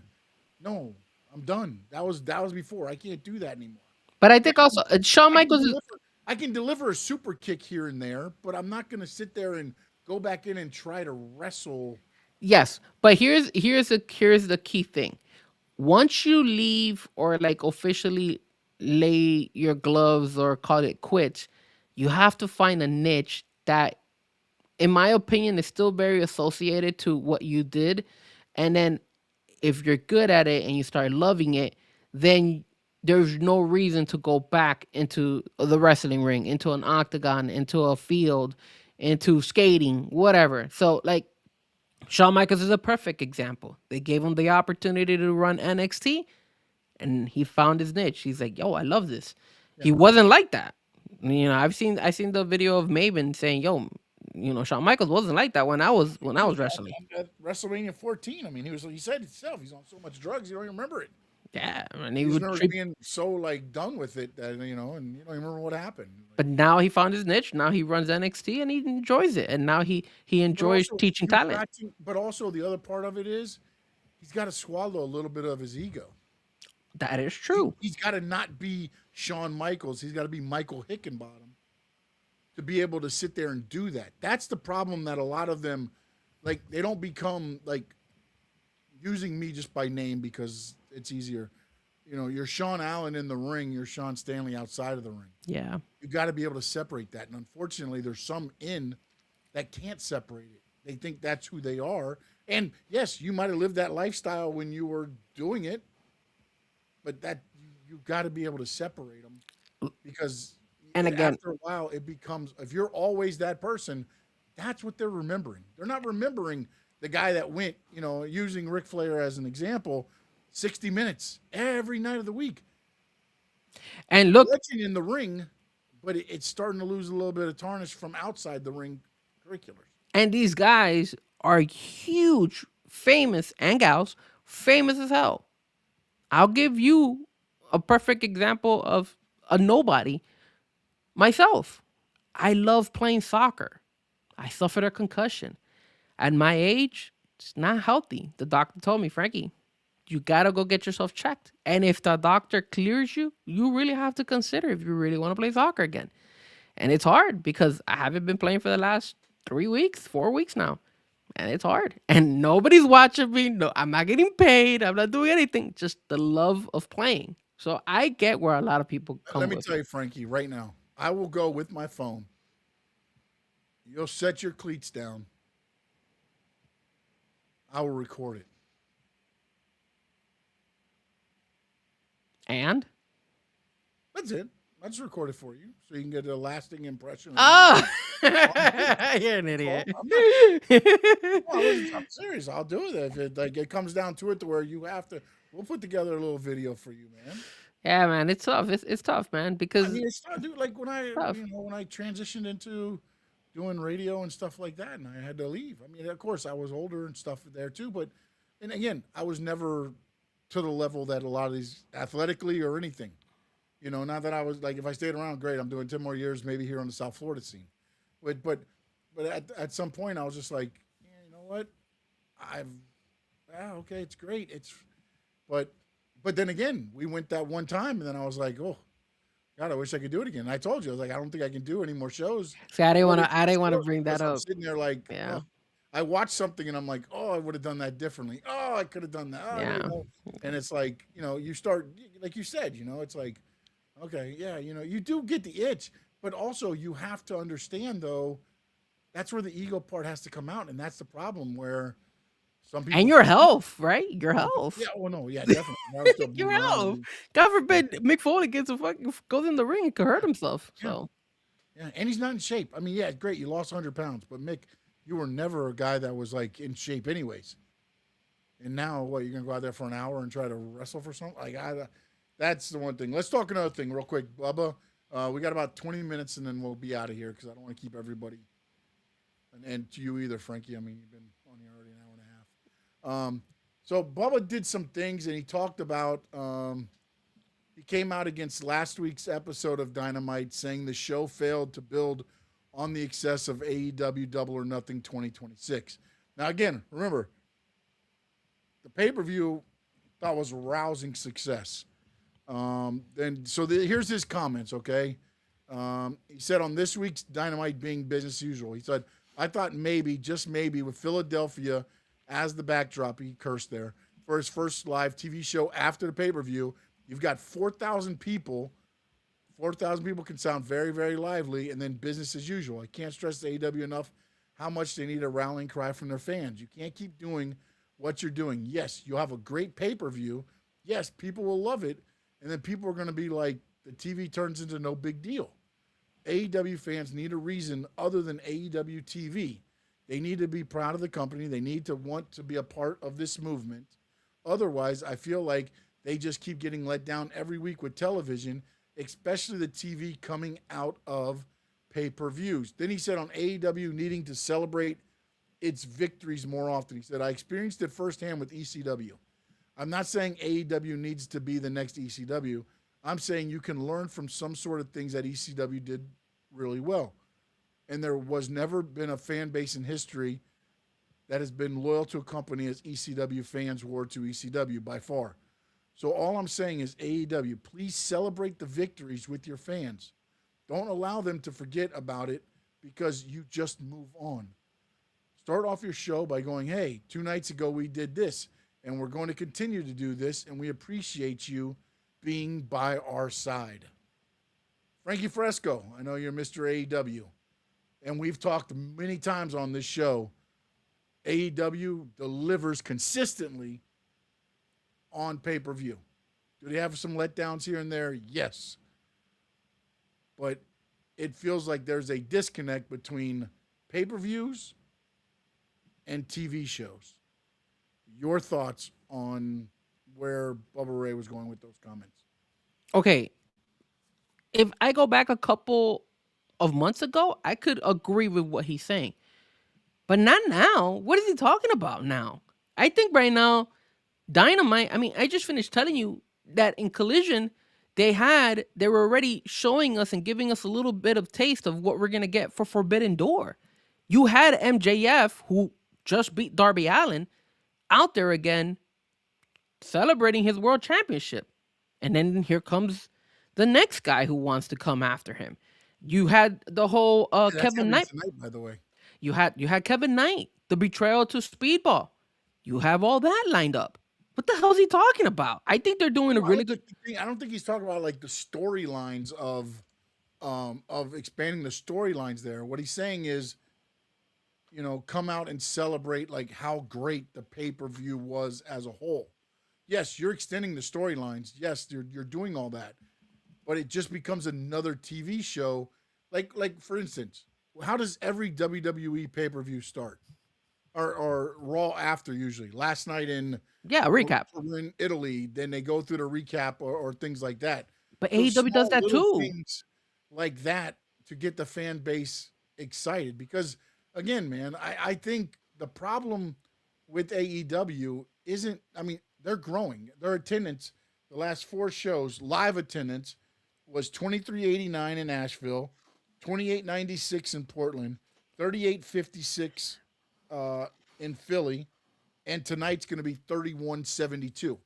And again, they run smaller buildings, so I'm not saying they're not selling 3,000 seats in a 20,000 stadium.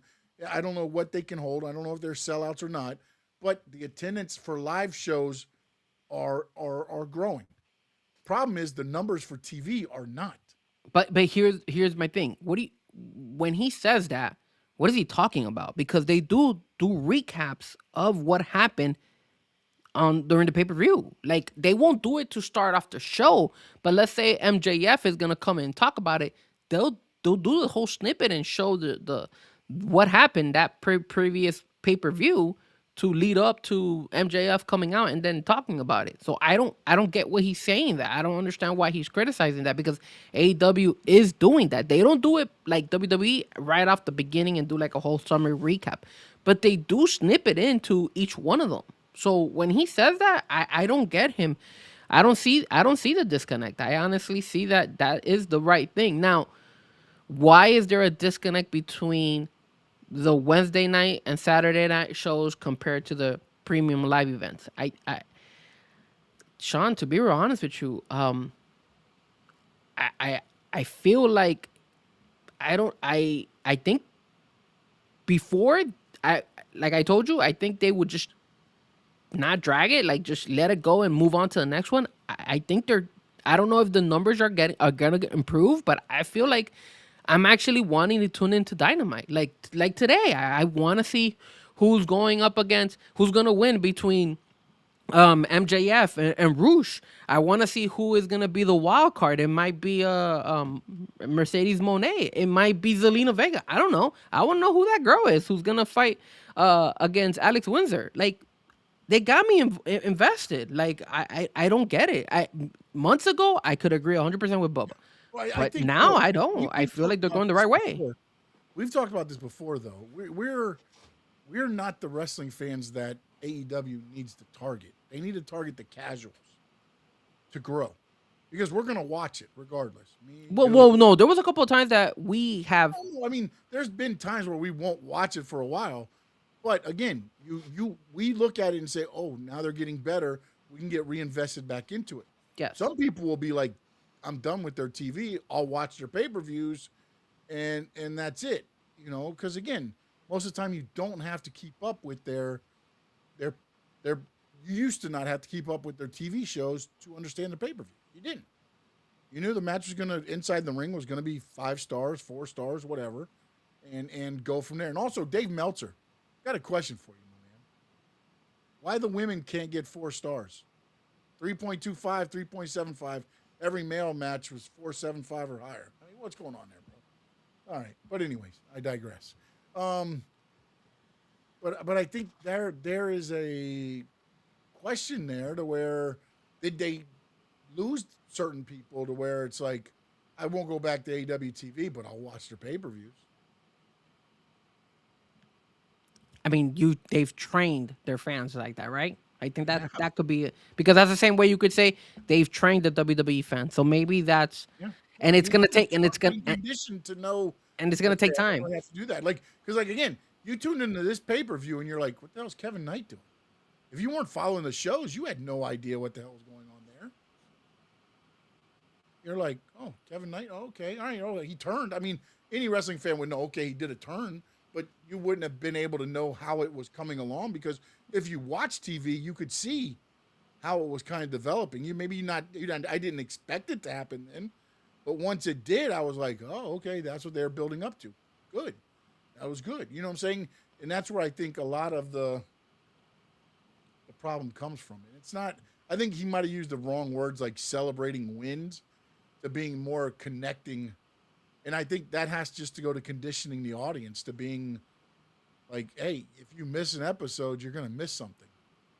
Yeah. Whereas before, you could miss episodes and it didn't mean a whole lot. Yeah, because again, it was they focus a lot more on the wrestling in the ring, right? So if it's just 2 guys wrestling, it's like, for example, let's say if the UFC decided to do a series every Monday, and at the end of the day, you don't get invested on those guys or gals, and then you know that there's a fight on June 20th or something. There you go. You're just gonna tune into the fight on June 20th. You have to be invested on these guys and gals in order for you to want to keep finding out what's gonna happen the next week. There's a reason why the bloodline worked for so long. But again, it has to make sense, right? I think that's where WWE is kind of lacking right now, because I get them doing the bloodline, but I don't get them why bring it back again. It's about dollars, not cents. Yeah. But yeah, I think that's what Tony Khan is trying to do now. I think he's trying to develop these stories and make the Wednesday nights, not so much Saturdays, because Saturdays are good too, but I feel like Saturdays are so hard for AEW to get the fan base.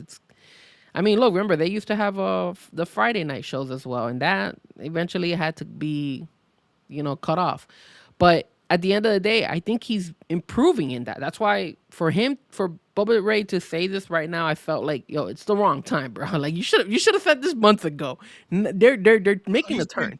He's been preaching it. His whole thing though has been he feels like they should get more out of the great pay-per-view showing than what they give themselves. Is kind of, because I read it and then I kind of went back to watch, and it is kind of more about like you had this great pay-per-view, and yes, you extended the storylines, but you didn't build yourself on how great the pay-per-view was. It was moving on to the next thing. It was, automatically MJF now is moving on to Roosh. Instead of talking about how great of the match it was and everything there and leading into that, you're moving on. But if you do that, if AEW does that, do you think they're gonna get any more followers watching the show? No, I don't think so. Again, I don't know. I don't think so. I don't think so. But I think the only way you're gonna they've got the those that'll stay there, and then you've got probably more casuals tuning into their pay-per-views than are actually watching their TV. If you were running AEW, what would you do differently on their Wednesday night shows, possibly the Saturday night shows, in order to get more casual fans to now start tuning in to their weekly shows instead of just tuning into their pay-per-view shows? I'd have to go back through and look at a lot of things. Okay. Because the whole thing before was when they were doing a lot more storylines, in which I know now they're starting to do it again, but I don't know when they started that process. Because again, they do this where you've got your storylines and the big main, and then the other stuff is kind of flopping there a little bit. But also, again, when you have a TV, you want to try to get as many people involved, on camera, because you're trying to run 15 matches at the pay-per-view, so everybody's got to get some type of TV time. Because it was funny to me to see the 0 hour when it was the Shane Taylor against all those guys, and I'm like, I don't remember seeing QT Marshall on TV or hear about him on ROH or anything. And all of a sudden now he's broken out during the pay-per-view and thrown in this 10-man match. You know what I'm saying? Like, I feel like there's a little bit of a disconnect there. But again, that goes back to where they've conditioned their fans for that, though. For me, like I said, man, me and you, when we all started this, it was they need to keep the storylines going and keep them rolling, and they try to go a different way. I don't know that you can come back from that. I think you can, but it's going to take a while. It's not something that's going to flip overnight, because people are going to don't want to be like, oh, here we go. They're going to do it to us again, get us, and then cut it off. I mean, hell, this is the company that threw their heavyweight belt in a bag for what, 8 months? A briefcase, sir. A briefcase. Whatever it was, a briefcase for 8 months. I will say this, in addition, and just to piggyback on what you said, I agree with you, but I think one thing they need to do, which will help them, and I know they want to be different than WWE, but sometimes you got to kind of like, you could still be different, but kind of use the same kind of concept, and I think they're doing it. Look how WWE is using Danhausen, right? People are going to tune in on SmackDown because they expect to see Danhausen there as well. There's some people who are just going to be like, oh, I want to see it. And even if you don't see it, you might see it on social media and be like, oh, let me go. If I recorded SmackDown, let me go check it out again. Let me see that part, right? Today on ESPN, he popped back up and he went after Stephen A. And Stephen A's like, oh, this guy's going to try to blackmail me now because of the Knicks. Like, they have him involved on the ESPN program about the Knicks and the finals now. And again, that's WWE superstar Danhausen. You know what I'm saying? Like, so I think AEW needs to do the same, and they kind of are. And I'll give you a perfect example of who. We spoke about him. Leo Rush. On Saturday, you had the conglomeration all chilling in the background, and then all of a sudden, I think it was Cassidy. It wasn't Cassidy. It was not Kyle O'Reilly. It was the other one. It was Roderick. It was Kyle. Roderick. It was Roderick. Roderick.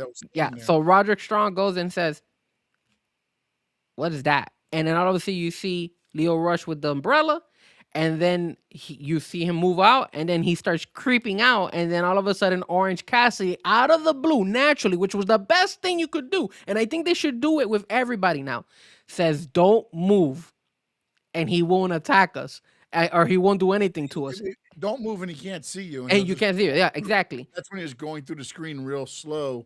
Sean, I didn't watch Collision, but as soon as I saw that on social media, I went, because I record Collision all the time. I went to Collision and I started watching it. And I was like, oh, let me go to that part in particular. And then if something else intrigues me, okay, let me tune in. So I feel like AEW needs to do that. Because if they, again, you're not stealing the idea from WWE. Anybody could do it. It's just who's more catchier. It's getting you invested in a part. I mean, that's what I've always said, is that they have to get people MJF is a draw on TV because people are invested in them. Remember when he used to do the Adam Cole thing, and they used to do those little highlight reels, those highlight videos, the kangaroo kick? A lot of people I wanted to see MJF because I wanted to see him do the kangaroo kick, because everybody wants to see the rock bottom. Everybody wants to see the spear from Braun Breaker. You need to do something that captivates you, that you're like, damn, I want to watch it every single time. When back in the day with the Attitude Era, when you had Cena and The Rock and Stone Cold and all these guys, they were all talk so much trash. You wanted to watch because you love their trash talking. You love what they did. That's what you need to focus on, and find a niche for each one of these guys. And you have one in MJF. His mic skills are ridiculous. They're very good. He needs to. I feel like they need to do more of those with like what they did with Adam Cole. Like he needs to do those little videos, even if it's by himself or whatnot, because people are invested on him. Like people will see it. I remember we were talking about this. I was like, why the hell is MJF and Adam Cole dancing? Like, what is this crap? And you loved it. And then eventually what happened with me? I said, bro, you know what? I take it back. You're right, bro. This is actually entertaining. I like it. It makes you invested because, again, the problem with like a lot of people, and this is where I think the AEW, they wanted their program to feel so real that people forgot it was pro wrestling. And unfortunately, it's called All Elite Wrestling. It's not All Elite Fighting.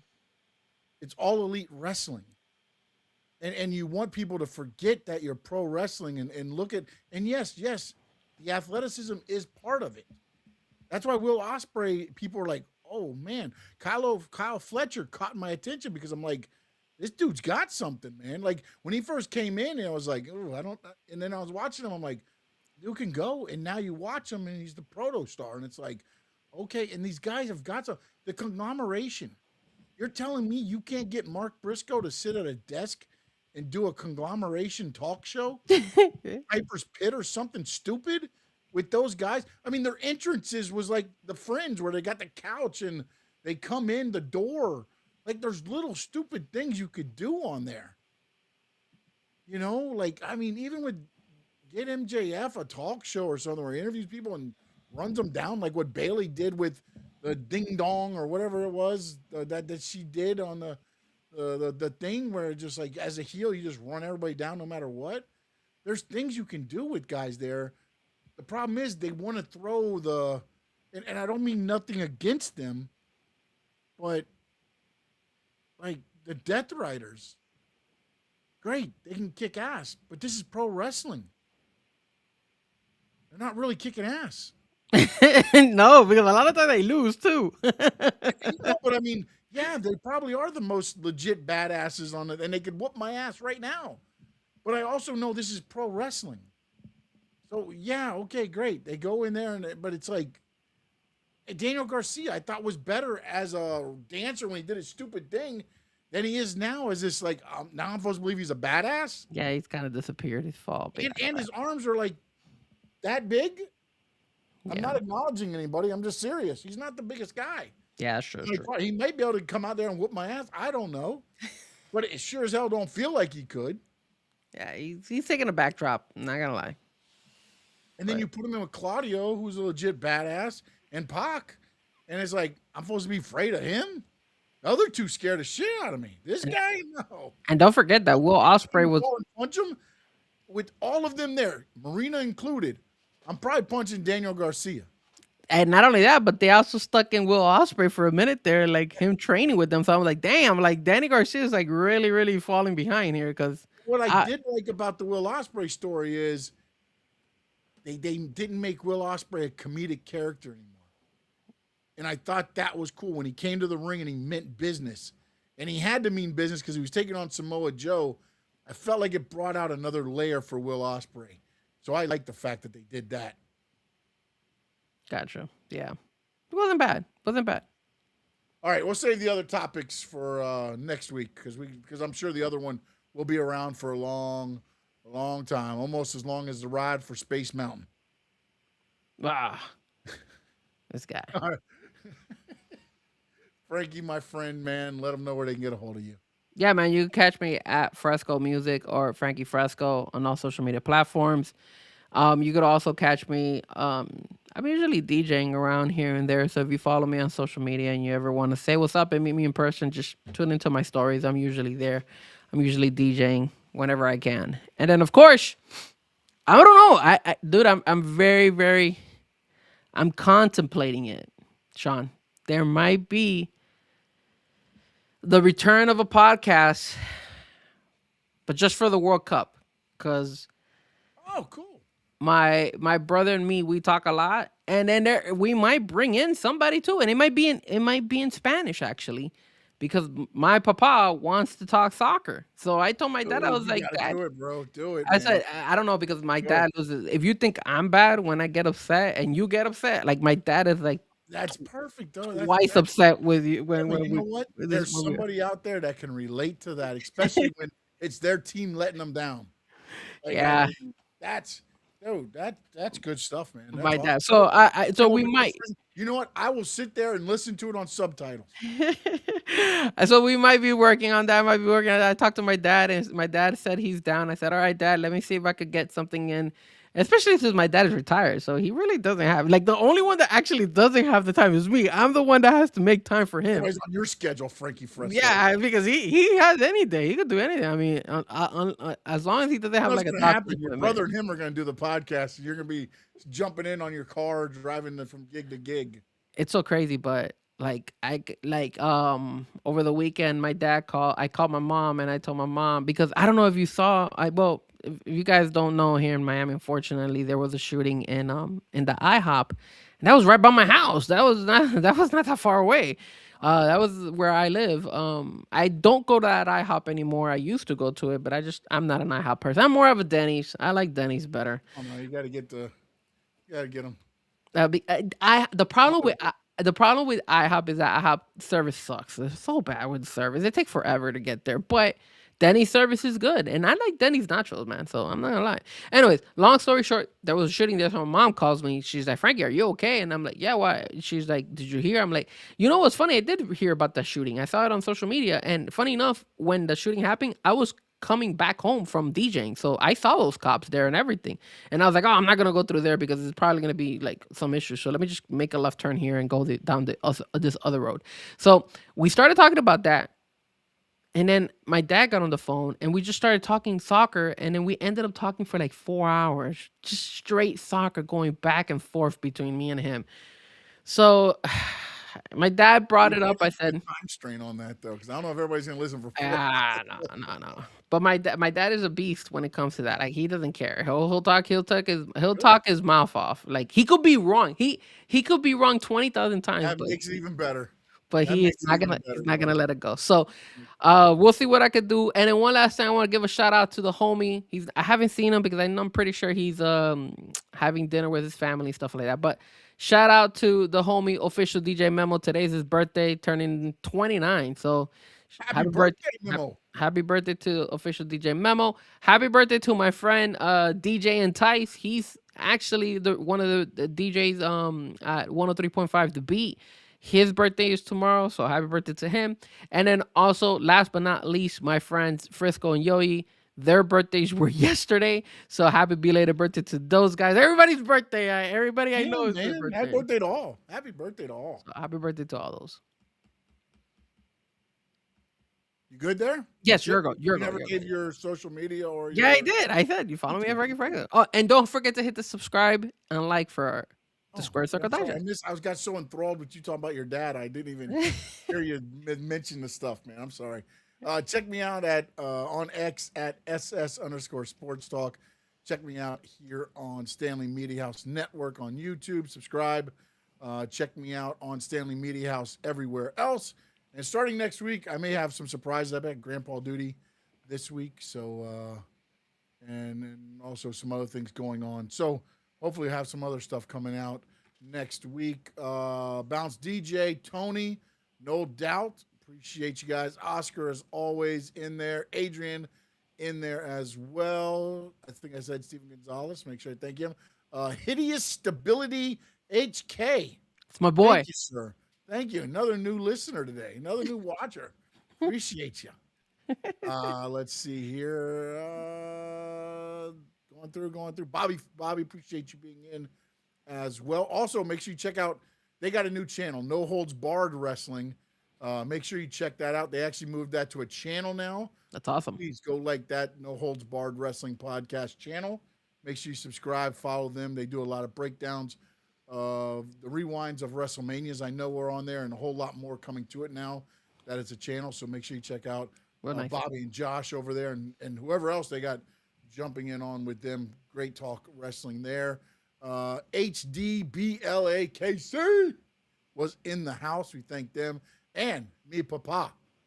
We thank everybody that was in on the chat. If you watch us on X, on Facebook, on Twitter, no, X is Twitter, right? If you Twitch. watch somewhere else, on Twitch, we thank you so much. Make sure you jump over to the Frankie Fresco YouTube page or the Stanley Media House, or actually, and the Stanley Media House page. Hit the likes, hit the subscribes, share it with everybody that likes to talk a little wrestling. And we'll see you next Wednesday. In the words of the great Gordon Soley, so long from the sun. Shine. Hey. The Square Circle Digest!